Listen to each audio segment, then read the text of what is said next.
Welcome to Karma Chronicles. Please like the video and subscribe. Let's begin.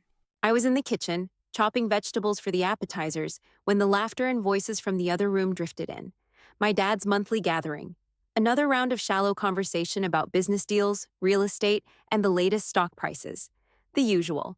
My name's Alex Morrison. I'm 30, live in a small town in California, and I work in technology. Or at least I try to. Most of the time, I just feel invisible. And nights like tonight, I'm reminded just how much of an afterthought I am in my own family. I kept my head down as I carefully sliced the tomatoes, listening to the men talk in the living room. The usual crowd, Dad's old business buddies, all wearing their custom suits and expensive watches. I knew the script by heart. They were talking about investments. What property to buy next? They'd probably already decided where to go on their next golf trip. To them, I was just another serving tray to be ignored.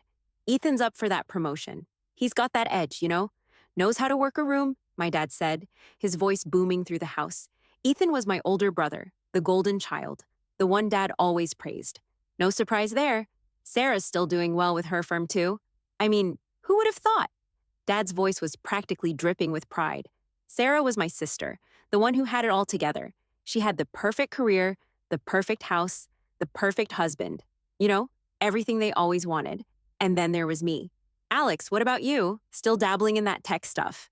Dad's voice cut through the conversation like a knife. I didn't even have to look up to know what was coming next.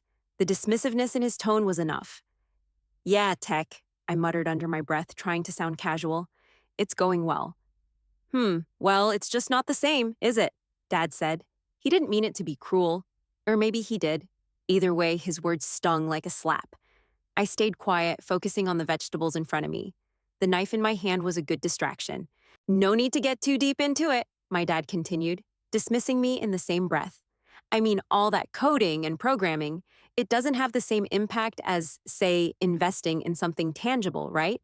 I don't know, Alex, I still don't get it. I wanted to scream. I wanted to tell him that Quantum Leap Technologies was a success, that my company was valued at over $1 billion now, that the software we developed was being used in industries all over the world. But instead, I just kept chopping, pretending it didn't hurt. You've always had a good work ethic, though, Alex, just not sure about that dreamer part of it. You know? My dad's voice lingered in the air as though he had just said something wise, as though I needed his approval, but I didn't. Yeah, I mumbled, trying to focus on the onions now, so I wouldn't start crying. My hands shook as I sliced. I couldn't even remember the last time I had actually felt like part of the family. The conversation continued on as though I weren't even in the room. They laughed about some new real estate deal or a stock tip they'd gotten. The clink of glasses filled the air as Dad toasted to another success, another win in his world, but not mine. And that was the thing about family gatherings. They weren't really for me. They were for them. The ones who got it right, who fit in, who followed the script. They didn't care about my tech stuff, didn't understand it, and didn't want to. It was easier to just belittle it. Easier to belittle me. I stood there doing my best to remain unnoticed, like I had for years, just a backdrop to their perfect lives. If they ever stopped talking about themselves for even a second, maybe they'd see the woman I had become. Maybe they'd realize how much I had accomplished, despite them. But I didn't hold my breath. Alex? My dad's voice snapped me out of my thoughts. He was looking at me, waiting for me to respond. Yeah. What's your plan with that tech thing? He asked, already turning his attention to someone else. I took a breath, forcing a smile that felt like it weighed a ton. I'll figure it out. And that was it. I went back to slicing tomatoes, trying to ignore the way my heart sank, the way it always sank at moments like these. It wasn't just the lack of recognition, it was the overwhelming sense of being invisible. And tonight, I felt invisible, more than ever. The party was in full swing, the sound of laughter echoing from the living room as I moved through the kitchen. I was still putting together the last of the appetizers, working in the background, unnoticed and unimportant. This was how it always was, a quiet observer. The glass clinked again, my dad's friends laughing at some business anecdote, their voices rising over the soft jazz playing in the background. I sighed, arranging a plate of crackers when the doorbell rang. That's strange, I thought. The only ones who were supposed to show up tonight were the usual crowd. I wiped my hands on the dish towel, brushing away the thought that this might be a break in the monotonous routine. I opened the door, expecting to see some last-minute guest, maybe a colleague of my father's or a neighbor. But standing there with a polite smile was a woman I didn't recognize. Her business suit was sharp, and her presence, though calm, had an air of confidence that immediately put me on edge. "Hi, are you Alex Morrison?" she asked, her voice smooth and professional. "Yeah, that's me. Can I help you?" I asked, my voice betraying a hint of curiosity mixed with hesitation. I was still trying to figure out why she was standing on my doorstep. "I'm Jessica Lauren from Forbes," she said, pulling out a press badge from her bag. "I've come to interview you about your success in the tech industry." I blinked. For a moment, I didn't know how to react. Forbes? The magazine? My first instinct was to laugh it off as some kind of mistake, but the look in her eyes told me otherwise. She wasn't joking. She was here for real, and my life, the one I'd been keeping hidden from my family, was about to be laid bare. Uh, I think you've got the wrong person," I stammered, my heart suddenly racing. Jessica smiled, but there was no mischief in her eyes. No hint that she was about to break the news that I wasn't who she was looking for. She was calm, like she had been through this 1,000 times. "No mistake. I've been following your company, Quantum Leap Technologies. Your rise has been quite remarkable." She paused. "I'm here to talk about your success, your journey." I stood frozen on the doorstep, my brain struggling to process her words. I had worked so hard to keep my achievements under wraps, especially from my family, who never understood what I did. And now, here she was, a reporter from Forbes, standing at my door, ready to expose everything. I tried to swallow the lump in my throat. "I wasn't planning on doing an interview." Jessica raised an eyebrow, but her smile didn't waver. "I understand, but it's an opportunity for your family to see what you've really accomplished." That last part stung. I glanced back at the door, my father's voice drifting from the living room. "What's going on?" he was asking one of his guests. I could already imagine how this night was going to go. Another shallow conversation, more belittling comments. I wasn't ready to face all of that, not without confronting the truth, not without them knowing what I had built. I started, but Jessica cut me off. "You don't have to do anything, Alex. I'm here because of your work. I'm not trying to push you into anything, but I think this interview could be an important moment for you. For your family, too?" She paused, letting that sink in. "You don't have to keep hiding." Her words hit me harder than I expected. I was hiding, wasn't I? Hiding in plain sight, always trying to stay out of my father's line of sight, avoiding their dismissive comments. But now it was time to face them. I took a deep breath. "All right," I said, suddenly more resolute than I had been in years. "Let's do it. Let's take it outside." I motioned for Jessica to follow me. I had made my decision. If they were going to finally see me, if they were going to finally understand what I had built, it was going to happen now. This was no longer just about the tech world. It was about confronting my family's perception of me and tearing it apart. As I led her to the backyard, where the party was continuing on with its usual hum of shallow conversation, I knew there was no turning back. Everything was about to change. I led Jessica out to the patio, the cool evening air washing over me as I glanced back toward the living room.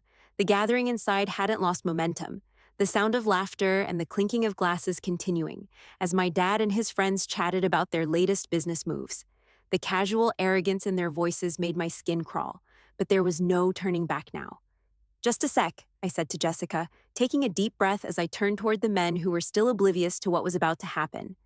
I cleared my throat, suddenly feeling lighter, like a weight I hadn't realized I was carrying was starting to lift.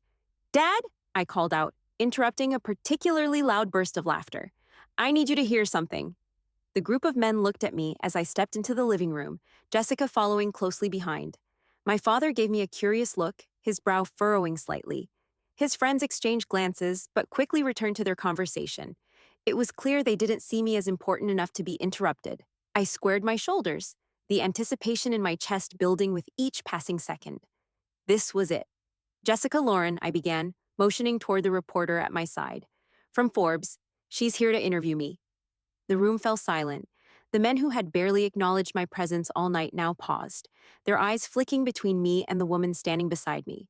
Jessica's presence seemed to demand attention, and I could feel the shift in the air. No one was used to seeing me command this kind of space, least of all my father. "Dad," I continued, trying to stay calm, "this interview is about me, not about your business dealings. not about any of the usual things you talk about. I glanced at Jessica. It's about what I've accomplished. It's about quantum leap technologies. There was a beat of silence. My father blinked, looking from Jessica to me, still trying to process what I had said. His friends, Kevin and Bob, exchanged confused looks, not quite sure what was happening. Quantum leap? Dad muttered, sounding lost for a moment. I took a steadying breath, knowing this was the moment that would change everything. Yeah, I said firmly, my voice clear and steady. My company is valued at $1.2 billion. It was like a switch flipped in the room. Kevin, the guy who had always been the loudest and most boisterous, blinked a few times, his mouth slightly agape. Bob leaned forward, his hand tightening around his drink as he stared at me, his face a mixture of disbelief and skepticism. Jessica, who had been quiet up until now, stepped in with the same professional demeanor she had shown me earlier. Your company, Quantum Leap Technologies, specializes in quantum computing, she said, turning to face my father and his friends. Its valuation has reached $1.2 billion, and it's one of the leading companies in the field. There was a long pause as the men took in what she had said. It was clear that none of them knew a thing about the tech world, let alone quantum computing, but that didn't stop the uncomfortable silence from growing. I could feel the eyes on me now. This was it. No more pretending, no more hiding in the background. That's incredible, Bob finally said, though it was more out of reflex than understanding. My father, still unable to wrap his head around it, sputtered, I had no idea. You never said anything about any of this. Well, you never asked, I replied, trying not to sound bitter, though the edge in my voice was unmistakable. I could see the confusion on his face, the disconnect between the man he thought I was and the one standing before him now. Are you serious? Kevin asked, his voice now a little sharper. You've been sitting on $1 billion company this whole time and we had no idea? The realization was beginning to sink in, and I could tell it was hitting my father harder than I expected. He wasn't angry, not yet. Instead, there was something else, something far worse. Disappointment. It wasn't about me, though. It was about his own failure to see me, to recognize my worth. Jessica spoke again, her tone reassuring. What Alex has built with Quantum Leap is no small feat. The company's breakthroughs in quantum computing are poised to revolutionize industries across the board, from healthcare to artificial intelligence. It's a rapidly growing field, and Alex's leadership has been instrumental in its success. My father leaned back in his chair, his eyes now narrowed, trying to process the words. But tech? He muttered, still struggling to grasp the magnitude of it all. I always thought you were just dabbling. I swallowed, my mind racing with everything I had kept buried for so long. I didn't want to keep hiding, Dad. I didn't want to keep proving myself to you. You've never taken my work seriously, but I've built something real, something that matters. The silence stretched out for what felt like an eternity, the weight of my words settling over the room like a heavy fog. I glanced at Jessica, who seemed to be quietly documenting the moment, her pen moving across her notebook. She was capturing this turning point, this fragile moment where everything was changing. It wasn't just my success being revealed, it was my entire existence. My identity, it was a piece of me that had always been hidden, even from the people who should have supported me the most. And now, finally, they were seeing me, not as the invisible daughter, but as the woman I had worked so hard to become. The tension in the air was thick as Jessica continued to ask questions, her pen moving quickly across the pages of her notebook. The men still sat there, staring at me with wide eyes, trying to process the truth of what I had just revealed. But it wasn't just about the billion-dollar company. No, it was about the years of dismissals, the constant feeling of being invisible, the moments where they chose to pretend my world didn't exist. My father cleared his throat, clearly uncomfortable with the shift in the room. I don't understand, he muttered, his fingers nervously tapping on his drink. We've always supported you, Alex. Always. I kept my gaze steady, refusing to let him rewrite history. No, Dad. You didn't. Not really. His brow furrowed, and for a moment, I almost felt guilty for the sharpness in my voice. But I pushed it down. I had earned this moment. I had earned the right to confront him. You've always dismissed my work, Dad. From the beginning, you've treated it like some hobby, something that wouldn't amount to anything. I paused, letting the words settle in. And when I chose to leave Stanford to pursue my company, you told me I was making a mistake. You made it clear that you didn't think I was capable of building anything real. My father shifted uncomfortably, avoiding my eyes. I could tell he was struggling to find the right words. His usual confidence was replaced by something I had never seen before: uncertainty. Well, he began, trying to recover. We didn't exactly understand the whole tech thing. But you've always been good at seeing the big picture, right? We didn't know how to help, but we supported you in our own way. I could feel Jessica's eyes on me, waiting for my response. I forced myself to stay calm, my voice unwavering as I corrected him. No, Dad, that's not how it went. You didn't support me. You didn't help me. You dismissed my ideas and my dreams. You made it clear that they weren't important. His face turned red, and I saw the frustration building behind his eyes. I I never said that, Alex, he stammered. I didn't mean to. You did, I interrupted, my voice growing steadier. Every time you told me that tech was a fad, every time you praised Ethan and Sarah for their traditional careers, you were telling me that what I was doing didn't matter. Jessica looked from me to my father, her pen still moving swiftly across the page. I could see that she was taking in every word, capturing the moment for the article that was going to change everything. My father opened his mouth to speak, but I wasn't finished. I wasn't going to let him get away with rewriting the past. I didn't ask for your help, Dad, but I deserved your respect. Instead, I had to fight for every step I took. I built this company on my own, with the help of venture capital, not family money. The people who believed in me were the ones who backed me up, not you. Jessica nodded, her expression sympathetic but professional. It's important to understand that this journey, Alex's journey, wasn't one that had the typical family support. In fact, the venture capital that funded Quantum Leap Technologies came from investors who saw potential in Alex's vision, not from any traditional sources.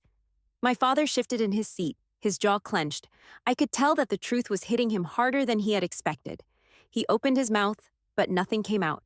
I could see the realization slowly creeping into his expression. For the first time, he understood that what I had built was not a fluke.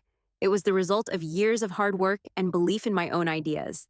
Dad, you're not the one who made this happen, I said quietly, my gaze never leaving him. I did, and it's time you understand that. There was a long silence. The tension between us was thick, but for the first time, it wasn't just a weight I carried. It was one we both shared. Jessica, sensing the shift, smiled faintly and asked, Alex, can you tell me a bit more about how Quantum Leap started?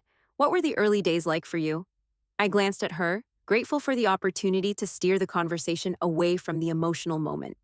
Well, it wasn't easy, I began, turning back to my father. I worked countless hours.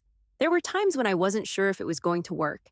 I had investors laugh me out of meetings, but I believed in what I was doing, and eventually I found the right people who saw the vision. My father was quiet, his eyes searching mine. I wasn't sure if he was seeing me for the first time or if he was still trying to reconcile the person he thought I was with the person I had become. Either way, this was just the beginning, but for the first time in my life, I felt like I had finally been heard. Jessica's pen scratched across the paper, the sound sharp in the heavy silence that followed my revelation. My father, still sitting there, looked like he had been struck dumb. Bob and Kevin exchanged glances, clearly trying to process everything. I could almost hear the gears turning in their minds as they shifted from disbelief to curiosity. Alex, this is incredible, Kevin said, his voice hesitant but laced with awe. I mean, we all knew you were doing your thing with technology, but this? I nodded slowly. It's real, Kevin.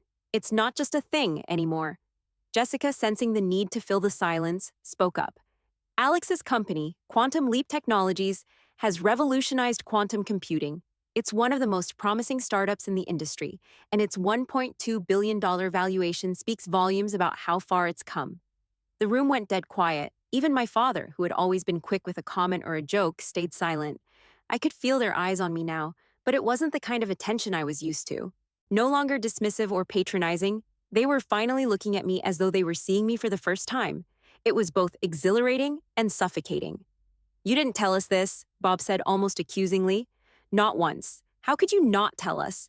I looked at him, my voice steady. Why would I? You've never asked. None of you ever asked. My eyes shifted to my father, who shifted uncomfortably in his seat. I told you about my work, but it wasn't ever something you took seriously. It's always been about business deals, about real success, not about the tech world I'm in. My father swallowed hard, his hand tightening around his glass. "That's not true, Alex. We've always supported you. We just didn't understand it." I stared at him, knowing this was the moment where everything could go sideways. But I wasn't backing down. Not this time. "You didn't understand it. And that's the problem," I said, my voice colder than I intended. "You didn't try. You never tried to understand it. You never asked questions. You never supported my vision. You dismissed it, and I kept hoping you'd see it for what it was, but you never did." Jessica, sitting to the side, waited patiently, her pen poised over her notebook. She wasn't interfering, just quietly documenting the unraveling of a family's perception of me. I could see the realization dawning on her, and I wondered how much of this she would include in the article. "You can't rewrite history, Dad," I continued, my voice surprisingly calm despite the surge of anger and hurt that rose in my chest. "You can't act like you were there when you weren't." I I don't remember it that way," my father muttered, struggling to find a way out of the uncomfortable truth. "I remember supporting you. I mean, you always had your projects, and we tried to be there for you." "But you weren't," I interrupted, shaking my head. "You weren't there when I needed it. You were too busy with your own business, too busy with Ethan and Sarah. And when it came to me, it was always, 'We'll see,' or 'maybe next time.'" I could see the guilt creep into my father's eyes, but he wasn't ready to admit it. Not yet. Not until it was laid bare for him. Jessica, sensing an opportunity to dive deeper, spoke up again, her voice soft but steady. "Alex, can you tell me more about the early days of Quantum Leap? When did you know it was going to be something big?" I nodded, the question a welcome shift from the raw, unspoken emotions still hanging in the air. It wasn't easy. I started out with nothing but an idea, just a vision. The first few months, hell, the first year was tough. I had to pitch to investors who didn't understand quantum computing, who thought it was some pie-in-the-sky project. They rejected me, told me my vision was unrealistic. I looked at my father. They thought I was crazy, just like you did. He flinched, but I pressed on. I spent hours on the phone, talking to people who had no idea what quantum computing even was. But I didn't stop. I found the right investors, people who believed in me. They saw the future I was trying to build, and they believed it was worth investing in. And now, look where we are. A billion-dollar company, a team of scientists, engineers, and software developers, working to change the world. I paused, watching my family's faces. My father's, especially. His eyes were wide, his jaw tense. I could see the effort it took for him to reconcile this version of me with the one he had always seen as the less successful daughter. It was a struggle to admit, but I could tell he was beginning to understand.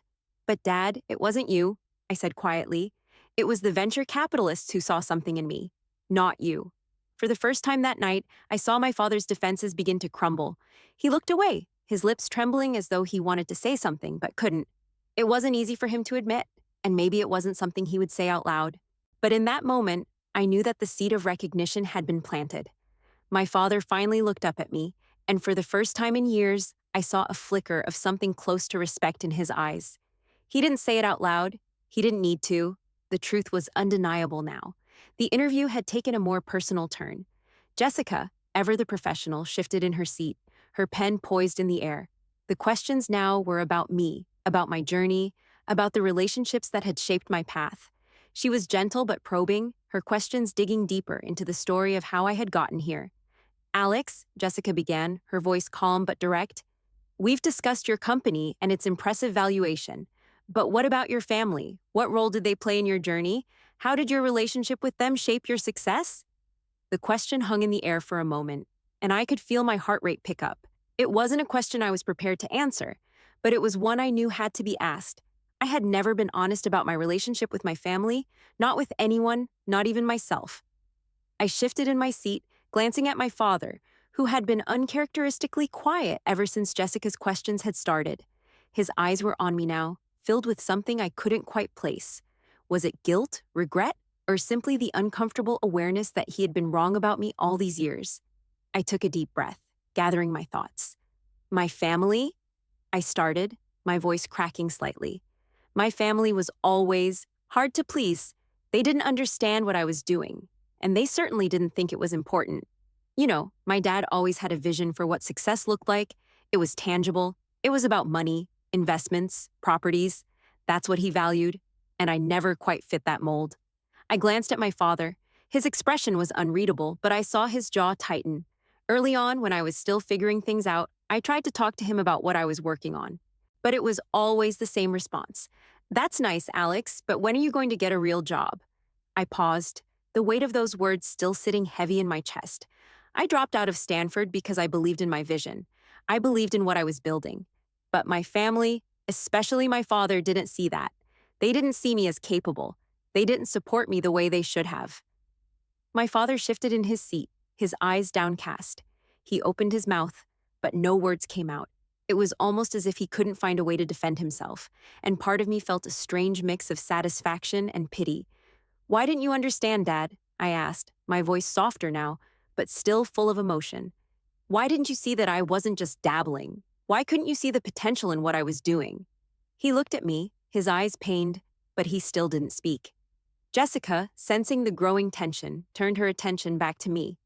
"Alex, I can see this is difficult, but do you think that your father's misunderstanding, his dismissals, had any effect on you, on your work?" I looked back at my father, who was now looking at me directly. I saw the struggle in his eyes, the silent battle he was fighting.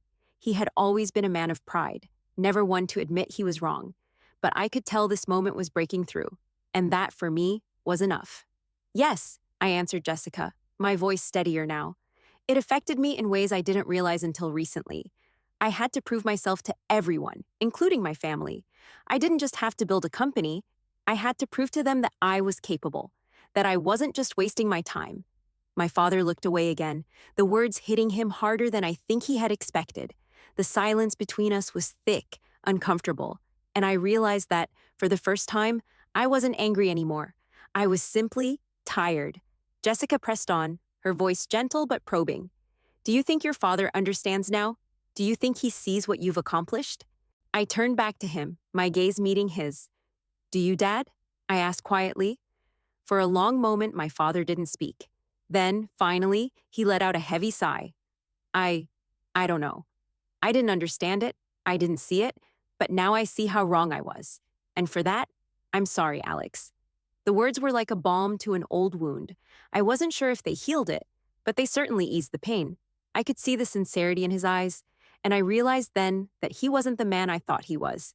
He was human, flawed, and doing his best, just like I was. Jessica, sensing the shift, smiled gently. "This is a pivotal moment, Alex, for you, for your father, and for your family." I nodded, feeling the weight of everything that had transpired. "Maybe, but I think the real change won't happen overnight. It's going to take time." My father finally met my gaze, his voice soft but firm. "I can't change the past, but I can support you now. I can try." I looked at him, the walls I had built around myself beginning to crumble. "That's all I need, Dad. Support. Not validation, just support." Jessica set her pen down, her smile warm. "This will make a great addition to the article," she said, her tone lighter now. "Thank you both for being so open." The silence lingered as Jessica stood to leave, gathering her things. But as she walked out, I realized that the true weight of the conversation wasn't just in the words that had been spoken, but in the understanding that was finally starting to grow between me and my father. The moment Jessica left, the air between my father and me thickened. Her presence had been like a light, illuminating everything we had been avoiding for years. But now that she was gone, the shadow of the truth settled back over the patio. Kevin and Bob, having absorbed the bombshell that was my success, excused themselves quickly, their awkward smiles betraying their confusion. We should go, I guess," Kevin muttered. Bob nodded, his usual bravado nowhere to be found. "Yeah," Kevin added, clearly eager to Google everything I just revealed. "We'll catch up later." They didn't wait for any more pleasantries. In seconds, they were gone, leaving just my father and me standing in the quiet. He didn't meet my gaze. The silence between us was deafening, and I could almost hear the heavy weight of realization settling in. I shifted uncomfortably on my seat. The weight of what had just happened, of what had been said, was still sinking in. It wasn't just the revelation of my success, it was the admission that everything my father had believed about me, everything I had been trying to prove, was false. I glanced at him, my voice almost a whisper. "Are you okay?" For a moment, he didn't respond. His fingers were wrapped tightly around his drink, and I could see the muscles in his jaw working, as if he were trying to say something but couldn't find the words. After a long pause, he finally set the glass down on the table with a soft thud. He turned toward me, his eyes weary, but no longer dismissive. I I didn't know, Alex. I never knew the extent of it, he admitted, his voice thick with an emotion I hadn't heard from him before. I never understood how much you were doing, or how hard you were working, and I can see now that I failed you. I wasn't expecting an apology, and I certainly wasn't expecting it to come so easily. He was the man who had always prided himself on being right, who'd spent years criticizing me for choosing a path that didn't fit his image of success. But now, sitting there across from me, he looked like a man who had been stripped of his certainty. There was a vulnerability in his eyes that made me pause. It was as if the years of emotional distance between us were beginning to close. I should have asked you about it, he continued, his voice cracking slightly. Instead, I just assumed it was a phase. I never saw how serious you were, how much you believed in this. I thought. He trailed off, shaking his head, unable to finish the sentence. I thought it was a waste of time. I swallowed, unsure of what to say. The words that had built up in me for years were suddenly too heavy to release all at once. Part of me wanted to lash out, to tell him how much it hurt to be ignored, to be dismissed. But as I watched him sit there, so clearly shaken by the truth, I realized something. This wasn't about me proving him wrong anymore. It was about healing, about acknowledging the pain we'd both been carrying for so long. I know, I said quietly. It's okay, Dad. I get it now. I just needed you to see me, to see that this mattered to me.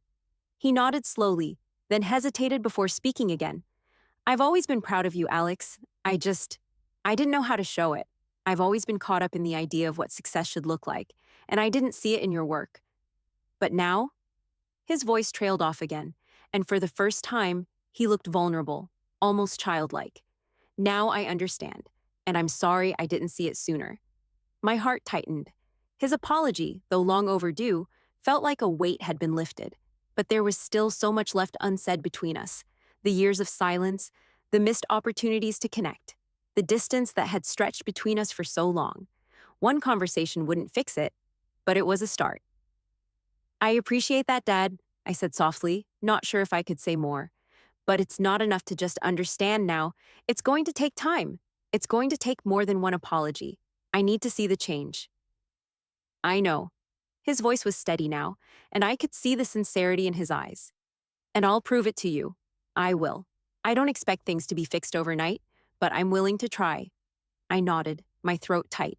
I wasn't sure what to say next, so I just sat there, letting the moment stretch out, the cool night air wrapped around us, the sound of crickets chirping in the distance. It was the kind of silence I had longed for but never truly understood until now. It wasn't awkward. It wasn't uncomfortable. It was the kind of silence that came with understanding. After a while, my father stood up, his voice soft but firm. I'm proud of you, Alex, more than I've ever said. I've always been proud. I just didn't know how to say it. I stood with him, meeting his gaze. Thank you, Dad. I needed to hear that.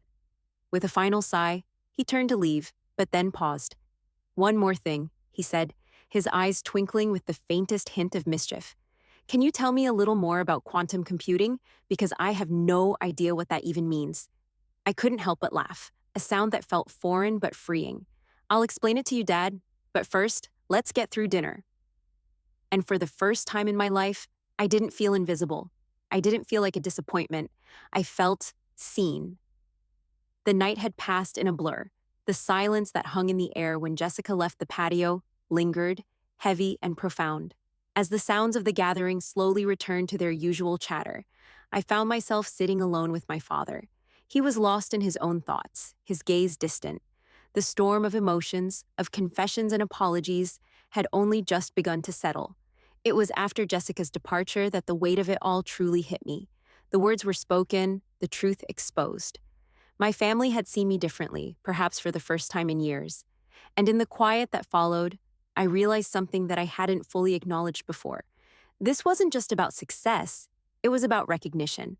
I glanced at my father, his posture slightly slouched, a sign of the emotional exhaustion he was trying to hide. You all right? I asked, my voice quieter than usual. He looked over at me, his face softened by something I hadn't expected. Yeah, I'm just trying to process everything, he replied, his words slow. I don't think I really understood how big this was for you, Alex, not until now. I nodded, unsure of how to respond. The silence stretched between us, but it wasn't an uncomfortable silence anymore. It felt different, like something important was shifting. The next few days were a blur of phone calls, my inbox filled with messages, texts, and voicemails. It was like the floodgates had opened. People I hadn't heard from in months, maybe years, were suddenly reaching out. But the most surprising call came from my brother David. "Alex, it's David." His voice was cautious, like he wasn't sure how I would react. I I read the article. I'm sorry, okay? I had no idea what you were doing. I had no idea you were doing something so big. Can we talk? My heart twisted in unexpected ways. David was the perfect one, the one who had always seemed to have it all figured out, the one who had never looked back. But hearing his voice, hearing the sincerity in his apology, made something inside of me shift. Yeah, we can talk, I replied, my voice unsure but warming. I didn't do it for the recognition, but it feels like, I don't know. It feels like maybe you're seeing me for the first time? David was quiet for a long moment. I'm sorry I didn't see it sooner. I should have. I should have asked, you know? I just didn't think. He paused. I didn't think that world was real. Your world. The words hit me harder than I expected. It's real, David, I said softly. It's real. Later that week, Sarah called. We had never been particularly close, and her call felt like a reluctant afterthought, but even she had questions now. So, quantum computing, huh? She asked, her tone still carrying that slight air of superiority, but I could tell she was genuinely curious. I couldn't help but smile at the irony. Yeah, it's a lot more than just tech. It's going to change the way we understand computing itself. She asked a few more questions, more than I had expected, and for the first time, I could tell she was genuinely listening. Maybe she wasn't completely understanding it, but she was trying. That alone was a huge step. The real shift came from my father.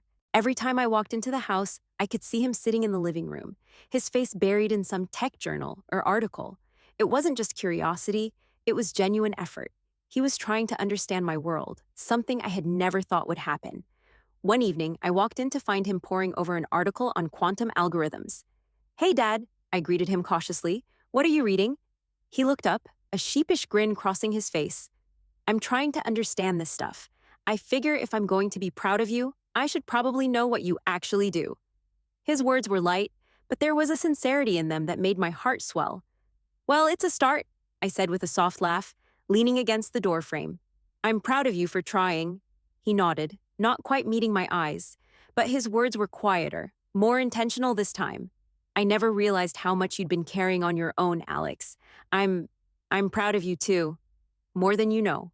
It wasn't a huge speech. It wasn't the grand gesture I had longed for, but it was something more important. It was real. It was a first step in bridging the gap that had existed for so long between us. I sat down next to him, looking over the article in his hands. "I think we have a lot to catch up on," I said, smiling, and for the first time in a long time, I felt like we were finally starting to see each other, not just as father and daughter, but as two people, each trying to understand the other's world. It wasn't perfect. It wasn't all fixed in a single conversation, but it was a beginning. A year had passed since that momentous evening. The shift in our family dynamic was subtle at first, but now, as I sat around the dinner table, I could feel it in the air, the unspoken change that had settled between us. My father, who once could barely comprehend my world, now spoke of my achievements with pride, not hesitation. My siblings, once distant, now asked genuine questions about my work, my projects, and my future. We had just finished a lively discussion about quantum algorithms, something I never thought would be part of a casual dinner conversation. The fact that we were talking about quantum computing at all was an achievement in itself. A year ago, these conversations would have been filled with golf scores, investment tips, and empty boasts about corporate success. Now, my family was leaning in, engaging with my work in ways I had only dreamed of. I looked at my father, who had just proudly shared news of my latest partnership with NASA. "Did you hear about Alex's new partnership with NASA? They're using her technology for a new space exploration program," he had said, his tone a mix of awe and admiration. The moment he said it, I saw the shift. He wasn't just proud of the company's valuation or my financial success anymore. He was proud of the impact I was making on the world. The family looked at me with a different kind of respect. David, who had once been so quick to judge my choices, now asked thoughtful questions. "So, how does quantum computing help with space exploration?" he asked, genuinely curious. It wasn't just a surface-level question. It was a real inquiry into something he didn't understand but wanted to learn. Sarah, too, seemed more engaged than ever before. "Do you think this could change how we understand the universe?" she asked, her voice tinged with excitement. It was the first time I had seen her look at my work with anything more than mild interest. The shift in their perception was palpable. Even my mother, who had always been so wrapped up in family dynamics, now asked questions about the challenges I faced in the tech world. "What's the next big hurdle for Quantum Leap?" she asked one evening after dinner, her voice steady but filled with curiosity. I smiled at the question, realizing just how much had changed. The old dismissiveness had faded, replaced by genuine interest. And the more we talked, the more I realized how much I had grown, not just in my career, but in my relationship with my family. Dad, noticing my smile, leaned back in his chair, a satisfied look on his face. "I don't understand half of what you do, Alex," he said with a chuckle, "but I'm proud of you. You've accomplished something incredible. You've earned more than just a seat at the table. You've earned the respect of everyone here." His words, though simple, carried so much weight. I had spent years trying to prove myself to him, to my family, but I'd never expected them to come to me with the same curiosity and respect they showed each other. It felt like a victory, not just in the tech world, but in our relationship. As we continued our conversation, discussing the nuances of quantum algorithms and the challenges of the tech industry, I couldn't help but reflect on how far we had come. A year ago, I would have been the one quietly watching, waiting to be noticed. Now, I was at the center of the conversation, not just as a family member, but as an equal, as someone whose work had truly made a difference.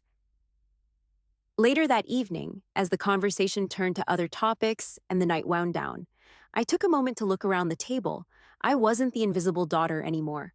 I wasn't the disappointment. I was part of something bigger, something real. I had redefined what success meant, not just for myself, but for my family. And as I reflected on that shift, I realized that the true victory wasn't just in financial success. It was in proving my vision to those who once doubted me. It was about changing their perception of success and earning their respect, not through wealth, but through my own determination and belief in something that no one else saw. As the evening came to a close and we all began to say our goodbyes, I felt a sense of peace I hadn't known before. The dynamics had shifted.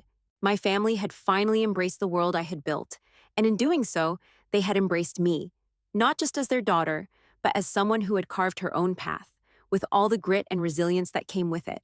I had redefined success for myself, and now, in a way I had never imagined, I had redefined it for my family too. Another family gathering, another round of small talk, cocktails, and polite smiles. But this time, the dynamics were different. As I prepared for the evening, I felt the familiar twinge of nervousness, always a mixture of excitement and the quiet undercurrent of doubt. But this time, I wasn't the invisible daughter. I wasn't the one in the background anymore. This time, I was part of the conversation, and I knew it. I felt it. As I looked at my reflection in the mirror, I realized something that had been gnawing at me for a while. The true victory wasn't just the success in the business world. It wasn't the billion-dollar valuation or the groundbreaking deals I had closed with tech giants. It wasn't even the partnership with NASA, although that was definitely a win. The real victory was something far deeper. It was the shift in how my family saw me, not just as their daughter, not just as a sibling, but as someone who had built something out of nothing, someone whose vision had been realized against all odds. I straightened my dress and looked at my phone, the messages from my father, David, and Sarah still fresh. They had become genuine in their curiosity about my work. It was strange at first, receiving questions about quantum computing from my siblings, or hearing my father ask what the next major breakthrough was. But it had started happening consistently, little things that showed they were trying to understand me, to understand the world I had created. I walked downstairs and joined the others in the living room. The chatter of the family had a different tone now, less about appearances, more about substance. As we gathered around the table, the conversation shifted away from the usual golf talk and corporate jargon to something more interesting, more real. "So, tell us about these quantum algorithms you're working on," my father said, his tone respectful, not the dismissive one I was used to. He had a plate of hors d'oeuvres in front of him, but his attention was fully on me now, his eyes waiting for an answer. I smiled. "Well, quantum algorithms are designed to solve problems that traditional computers can't tackle as efficiently. It's about using quantum bits, or qubits, to perform operations much faster than classical bits." It was no longer about me explaining in simple terms or trying to make them see my work. They were actively engaged now, asking questions, trying to keep up. My father, who once would have dismissed such talk as too complicated, now leaned in with genuine curiosity. "That's amazing," he said, his voice quieter than usual, almost in awe. "I never really understood it before, but hearing you talk about it now, it sounds like the future." "Yeah," David chimed in. "I still don't get half of it, but it sounds like this could change everything." "Exactly," I said, my voice light but filled with the conviction I hadn't known how to express before. "It's not just about business, it's about shaping the future. In every field, medicine, energy, even space exploration. We're still at the beginning, but it's huge, and this is just the start." Sarah, usually the one to dominate any conversation, looked at me with something new in her eyes, a kind of respect I hadn't earned from her before. "So, are you saying this could help with, like, curing diseases or something?" she asked. "Exactly," I replied, nodding. "Quantum computing could revolutionize drug discovery, for example. Imagine being able to simulate and test molecular structures in a way that traditional computing can't. It could change everything we know about disease and treatment." It wasn't a perfect conversation. There were still moments when my father had to ask for clarification or when my siblings struggled to follow along. But that didn't matter. What mattered was that they were trying. They weren't looking down on my work anymore. They weren't belittling my accomplishments. For the first time, they were seeing me as an equal. The night went on, but there was a new atmosphere, lighter, more open. I could sense my father's pride in the way he spoke about my accomplishments, not in a showy, boastful way, but with the quiet pride of someone who had finally recognized their child's potential. It was a kind of acknowledgement I hadn't known I needed until it was there. Later, as the evening wrapped up and people began to leave, my father pulled me aside. "Alex," he said, his voice lower now, almost apologetic. I I should have done this sooner. I should have seen you for who you are, not just as my daughter, but as a person who is building something real. I'm proud of you. I should have said that a long time ago." The weight of his words was heavy, but not in a painful way. It was the kind of heaviness that came with years of unspoken truth finally coming to light. And for the first time, I felt like my success had been earned, not just through my business achievements, but through the way I had changed my family's perception of what success really meant. As I stood there in that familiar family home, I realized that the true victory wasn't just about making money or proving my worth to the world. It was about finally being seen for who I truly was, not just as the invisible daughter, but as a person who had created something meaningful. And as I looked around at my family, finally engaging with me, finally asking the questions that mattered, I felt a sense of peace that I hadn't known before. This was the true victory, not just in the boardrooms, not just in the tech world, but in the hearts of the people I had always longed to impress. And now, I knew that my success had redefined their definition of success, not just for me, but for all of us.